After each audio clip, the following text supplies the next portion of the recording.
Salut à tous, je suis tout seul aujourd'hui, vous l'avez sûrement vu au titre de la vidéo, on a eu la chance de pouvoir interviewer Vincent Poirier, joueur du Real Madrid. Il s'est posé avec nous juste avant son entraînement et juste avant le match contre l'Étoile Rouge de Belgrade. On a pu discuter de sa carrière, de la saison actuelle du Real Madrid, comment ils allaient entamer les playoffs, dans quel état d'esprit ils étaient. Donc voilà, comme d'habitude, n'hésitez pas à liker, partager la vidéo, faites-nous savoir si ça vous a plu. On espère avoir Vincent peut-être cet été ou plus tard pour une interview un peu plus longue. En attendant, bonne écoute et bon visionnage.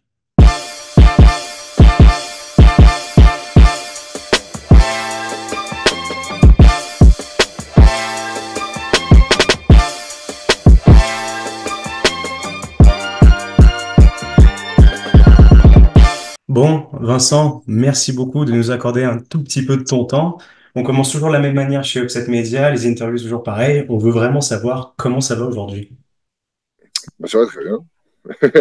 Ça va très bien, ça va très bien. Juste dans le meilleur club du monde, ça va toujours. Ouais, c'est vrai que ça aide. Il y a eu une petite coupure, je crois, pour décompresser ce week-end, non? Ouais, il y a eu.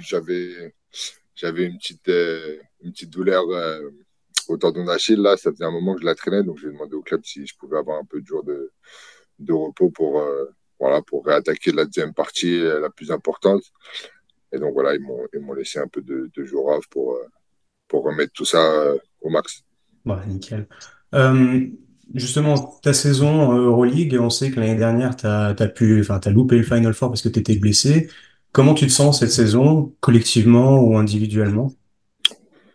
Bah écoute, très bien, ouais, l'année dernière c'était un peu compliqué, voilà, j'ai eu des pépins physiques, j'ai eu des douleurs qui étaient assez relous au quotidien, donc c'est vrai que ça a joué sur les performances, mais là cette année j'ai bien travaillé cet été, je suis bien revenu et voilà, aujourd'hui ça va très bien dans l'équipe, voilà, j'ai su trouver ma place, on va dire, jouer mon rôle et voilà, m'épanouir, et voilà, et individuellement, bah écoute, ça se passe plutôt pas mal, on va dire. Ouais, il y a un truc qui revient énormément, enfin, dans les médias, les réseaux sociaux, c'est la dimension défensive que tu as pris. Ton nom revient souvent d'ailleurs pour le trophée de Defensive Player cette saison. Est-ce que c'est quelque chose justement que tu as voulu travailler cet été, que tu as pu discuter avec Chou, s'ils t'ont dit, bon voilà, on va avoir besoin de toi dans cette dimension-là ou pas? Non, c'est toujours un truc que j'ai aimé faire, aller au contre.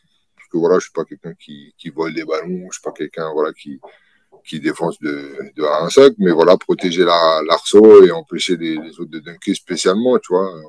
J'ai toujours dans cette mentalité de me dire pas de panier facile, donc même si c'est compliqué, j'irai quand même, et voilà, quitte à prendre des tomates dans la tronche de temps en temps, mais voilà, je pense que je m'en sors plutôt bien dans cet aspect-là. Je crois que je suis le meilleur contreur de l'Euroleague aujourd'hui. Donc voilà, c'est une partie de mon jeu qui a un peu step up par rapport aux autres années. Et voilà, et puis c'est toujours un plaisir d'empêcher les autres de marquer, de dunker, quoi. Ouais, c'est clair. D'ailleurs, je sais pas si tu as vu la stat passer. Alors en février, tu avais plus de contres que l'Asvel et maintenant il y a à peu près 5 contres d'écart. T'en as 45, je crois. L'Asvel en a 51. Donc voilà, comme tu l'as dit, t'es leader au compte. Bravo.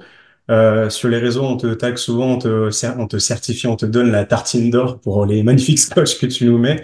Est-ce qu'il y en a un que tu as gardé en tête qui t'a vraiment fait plaisir ou quelque chose qui t'a marqué l'esprit, on va dire?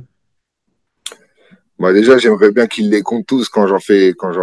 Allez. Voilà, par exemple, le match de partisans où ils m'en ont enlevé deux. Donc voilà, si je me bats contre les stats en plus.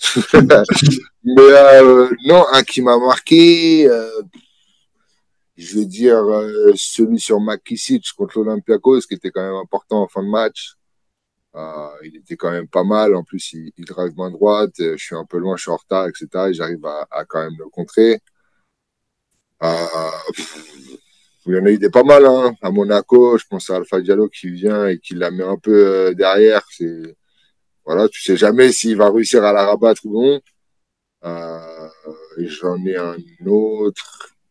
J'en ai eu deux autres, mais ça remonte. Tu sais, maintenant, Ouais. j'en ai 40 et quelques, donc il y en a pas mal. Il y en a un beau paquet. Je pense qu'on aura une belle compilation à la fin de Ouais, l'année des on comptes se de laisse pas Vincent faire. Poirier. Euh, on va parler de quelque chose un petit peu moins sympa. Au mois de février, il y a eu une passe un peu compliquée. Real Madrid, il y a eu 3 défaites consécutives. Je voulais savoir, vous, l'intérieur en tant que groupe, comment vous l'avez vécu? Parce que toute la saison, jusque-là, vous avez déroulé, vous avez vraiment dominé. Et d'avoir ce petit passage à vide, comment on le vit? Bah, pas mal. Je pense que tout le monde était au courant. Voilà, après le bon début de saison, on savait qu'il y aurait un moment dans la saison où, voilà, on aurait un petit coup de mou et que voilà, les équipes bah, commencent à connaître et commencent à savoir comment on joue, comment ça se passe, etc. Donc on savait que maintenant, elles venaient ici pour nous battre. Euh, donc voilà, c'était un petit coup de mou. En plus, on revenait des fenêtres, etc.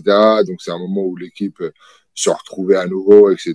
Donc on l'a pas mal pris, voilà, on a continué à faire notre truc, à travailler, et voilà, après ça s'est remis dans l'ordre parce qu'on a gagné des gros matchs et c'est reparti. Ok. Donc, pas de grosse urgence, une petite Non, piqûre de non, bah, rappel. on est tous conscients, on est tous professionnels, on est tous conscients qu'une saison, c'est jamais quasi parfait, hein. Il y a toujours un moment où, voilà, tu perds, et c'est tant mieux d'ailleurs. On n'aurait pas aimé de gagner toute l'année et à la fin se dire, ah, on a perdu les matchs les plus importants. Donc, voilà, c'est dans notre intérêt aussi de perdre ces matchs-là et de pouvoir travailler et de rebondir. D'accord. On en avait parlé avec Fabien Causer cet été. Il disait que les joueurs entre eux ne parlaient pas trop du pouvoir faire le titre, de gagner l'Euroleague. Maintenant, vous êtes en bonne position pour faire peut-être un back-to-back. Est-ce que vous en parlez entre vous ou ça reste tabou? On le sait et on n'en parle pas? Non, on n'en parle pas. Après, quand tu joues à Madrid, c'est pour gagner. Donc, tout le monde est là pour gagner l'Euroleague, pour gagner la CB, pour gagner toutes les coupes possibles. Donc, on n'est pas là à dire, ouais, imagine, on fait ça, truc. Non, personne n'en parle. Mais tout le monde le sait que, voilà, on est là pour gagner, on est là pour aller au Final Four et gagner le Final Four. Donc, à la fin, qu'on fasse le back-to-back ou qu'on le fasse pas, ça nous importe peu, tu vois, quoi qu'il arrive, on est là chaque année pour gagner. D'ailleurs, vous êtes les premiers à être officiellement en playoff, donc bravo. On va suivre la suite avec impatience. Il y a quand même beaucoup de monde derrière qui se bat. On a vu qu'il y a le play-in qui va être instauré pour la première fois. Qu'est-ce que tu penses du niveau de l'Euroleague cette saison? L'année dernière, on disait que c'était la saison la plus intense. Qu'en est-il de cette saison-là? Je pense que là, c'est la saison la plus intense de par le calendrier, de par la réduction aussi. Cette fois, il n'y a plus qu'une fenêtre cette année, donc les matchs s'enchaînent sans vraiment de pause, comme il y a pu avoir les années précédentes. Voilà, personnellement, je pense que c'est l'année où il y a le plus de matchs qui s'enchaînent, en fait. On en parlait au bout d'un moment, tu vois pas le temps passer tellement il y a de matchs tous les 2, 3 jours et t'enchaînent. Euh, donc, voilà, et je pense que le niveau aussi fait que tous les matchs sont importants, tous les matchs sont de qualité. C'est très rare cette année qu'on gagne des matchs par 30 ou avec un Gros écart. un gros écart. Bon, peut-être en début de saison parce que voilà, on déroulait, mais les matchs en général sont quand même serrés. Euh, donc ouais, je pense que c'est une des. Enfin, moi, je la ressens comme une des années les plus dures en Euroleague sur le plan physique. D'autant plus qu'il y a quand même pas mal de matchs en progression, que ce soit en Liga ou en Euroleague. Il y a le fameux match avec Anadolu. Il y a aussi Valence, je crois, derrière. Il me semble qu'il n'y a qu'une seule équipe qui vous a battu 2 fois, c'est le Fenerbahçe. Est-ce que c'est l'équipe qui est la mieux armée pour vous embêter en play-off? C'est une bonne équipe. Oh, ils sont dans une bonne période en plus. Voilà, ils viennent de battre des records de 3 points, des records de points du club, etc. Avec le nouveau coach, il déroule. Donc voilà, après, on a vu que par les autres années, ça voulait pas dire grand-chose les matchs en saison. Moi, je me rappelle de saisons où Barcelone gagnait 6 fois de suite contre nous et arrivait au final fort, on gagnait. Donc voilà, c'est une autre catégorie après de matchs quand on passe sur les matchs de playoff, etc. Mais oui, ils ont une très bonne équipe. Ils ont une très bonne équipe et ils auront aussi cet avantage de se dire on les a gagnés 2 fois, donc on peut le faire. Voilà, mais après, quand les playoffs commencent, c'est sur 5 matchs. Donc voilà, c'est différent. C'est autre chose. Est-ce qu'il y a une match-up qui te fait envie? Évidemment, on pense au duel avec Mathias Le Sort parce que franco-français, ça nous fait vraiment plaisir. Est-ce que il y a quelqu'un qui te fait, que tu as envie de rejouer là, envie de rentrer à nouveau dans l'art sous l'arceau? Bah, Mathias, le problème, c'est qu'à chaque fois, il arrive à m'attraper. Donc, c'est relou parce que les gars de mon équipe, ils m'aiment pas. Mais non, en vrai, je n'ai pas vraiment de match-up préféré. Après, voilà, on aimerait éviter les équipes qui ont chez elles un surplus d'énergie grâce à leur public, tu vois. Donc, c'est vrai que le Paname, l'Olympiakos, le Fener, le Partizan, euh, ça peut être des équipes qui peuvent être lourdes, mais on l'a déjà fait l'année dernière en battant le Partizan. Donc, voilà, si tu veux gagner l'Euroleague, c'est comme au foot, il faut taper les meilleurs. Donc, quoi qu'il arrive, Ça sera c'est, compliqué. voilà, ça sera compliqué, mais on y va avec nos armes et on a peur de personne. On se dit que voilà, on jouera tout le monde les yeux dans les yeux, on a peur de personne et voilà, on a pour gagner. Donc, peu importe le match. Tu parlais de la série face aux Partisans la saison dernière. Ils sont en ballottage pour le play-in. Vous n'êtes pas concerné, mais qu'est-ce que tu en penses de cette nouveauté du play-in? Bon, bon écoute, à voir comment ça se passe, à voir, voilà, c'est la première fois qu'ils le font, donc à voir ce que ça fait. Je pense que c'est pas plus mal pour la compétition et tu vois les équipes qui à 2, 3 journées de la fin savent qu'ils vont plus jouer, machin, ça évite un peu de gâcher le truc. Donc je pense que c'est bien pour le niveau de la compétition de l'Euroleague. Euh, ça permet à des équipes qui voilà sont je sais pas, c'est combien le play-in? C'est jusqu'à C'est 10. 7 et 10, de 7 à 7 et 10, 10. tu vois, donc c'est des équipes qui voilà, vont se battre jusqu'à la fin et je pense que ça apporte un peu de suspense pour les fans, etc. Tu vois, donc c'est pas trop mal. Donc on D'accord. va y être, ça fait des matchs en plus, donc on va on reste sur le Le on reste sur modèle le business. voilà. Euh, je l'ai souvent tweeté aussi, ta connexion avec Chacho, elle est hyper importante, je trouve. On voit le relais en sortie de banc, ça apporte vraiment une énergie en plus. Vous avez vos systèmes qui finissent toujours par payer. Je voulais savoir à quel point ton entente avec Chacho Rodriguez est poussée. Est-ce que ça va en dehors des parquets ou c'est vraiment purement basket? Non, après on s'entend bien en dehors du terrain, il n'y a pas de voilà, on se fait pas des bouffes ensemble si tu veux savoir ce que c'est. Chacun a sa famille, chacun a ses obligations. Voilà, on n'est pas, c'est rare que j'aille manger avec des gars qui pas parler français parce que voilà, on habite à côté, etc. La mafia française. Voilà, mais non, mais on s'entend très bien. Voilà, on a toujours, on a eu cette connexion, voilà, un petit peu instinctive parce qu'on n'a jamais rien travaillé, on n'a jamais mis en place quoi que ce soit. C'est vraiment arrivé comme ça pendant les matchs. Donc voilà, et puis on fait partie de la seconde unité, donc ça apporte aussi une force et quelque chose que la première unité n'a pas forcément apporté parce que voilà, Eddie c'est pas forcément un gars des hoop, etc. Donc voilà, ça apporte une autre dimension aussi quand nous on rentre dans le match. Et voilà, je pense que c'est la force d'une équipe d'avoir de plusieurs options et plusieurs façons de jouer et voilà. Ok. Tu le disais, tu es au Real Madrid pour gagner, c'est une grande institution, c'est le club qui a gagné le plus d'Euroleague. Est-ce que quand on est joueur et qu'on vit cette carrière-là, on se rend compte de ce qu'on réalise?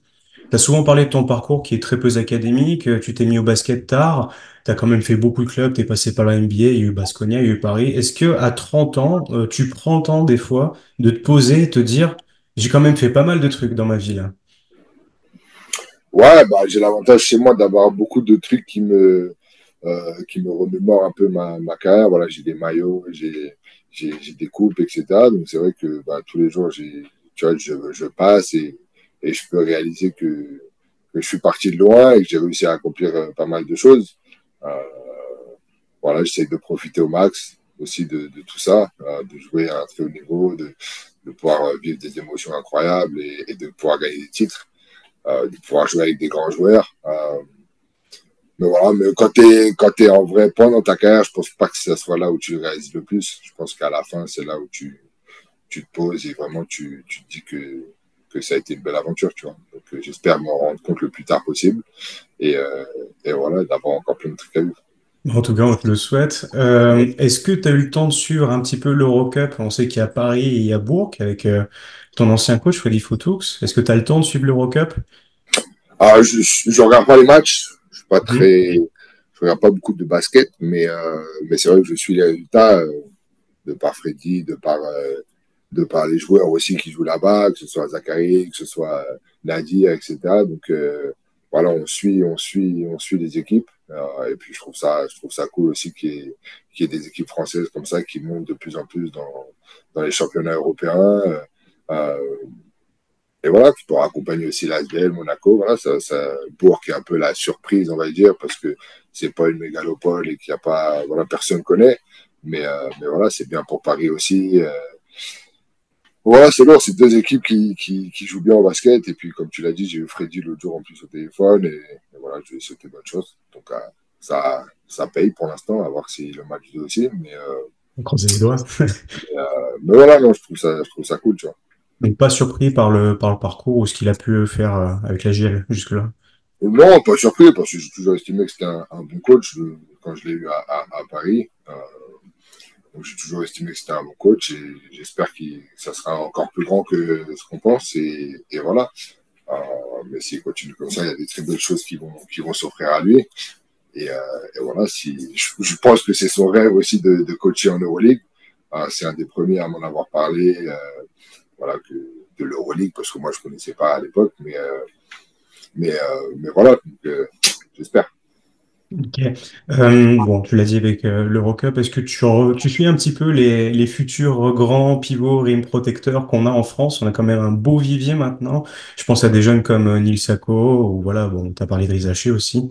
Tu as le temps de regarder un peu la next generation. Bah, les regarder, non, comme je t'ai dit, le basket, je ne regarde pas, mais voilà, on a des connaissances en commun et c'est vrai que je peux voir aussi, et je sais que Neil Sako a eu trophée de joueur du mois il n'y a pas longtemps, Ouais. qui fait des bonnes perfs, etc. Il était avec moi en équipe de France. Donc voilà, il y a Ismaël Kamagaté aussi qui était à Milan que j'ai croisé. Voilà, donc tant mieux. On a souvent manqué de pivot en équipe de France. Aujourd'hui, on en a beaucoup. Ouais. Et voilà, ce sera peut-être les prochains. Euh, mais voilà, c'est cool, je trouve. Et puis Lille était avec moi à Paname, à Paris. Donc c'est vrai que voilà, ça fait toujours plaisir quand je vois un gars qui était avec moi, qui fait son petit chemin. Ok. Bah écoute Vincent, j'ai posé toutes mes questions. Merci. Juste une dernière. Qu'est-ce qu'on te souhaite pour la suite, les prochains mois ou l'année à venir? Bah écoute, plein de choses, hein, gagner l'Euroleague, si on peut être MVP de l'Euroleague, du Final Four, ça peut être cool. La CB, les JO, et puis la santé surtout, hein, c'est le plus important, voilà, une bonne santé, que ça continue comme ça. Tout rafler. Parfait. Bah écoute, on va s'y mettre, on va te souhaiter tout ça. Merci Merci beaucoup beaucoup. encore une fois. Au Avec plaisir plaisir. de t'avoir une autre fois pour discuter de ta carrière. Et puis bah bon entraînement et bon match contre Zvezda vendredi. Merci. Ciao. Ciao.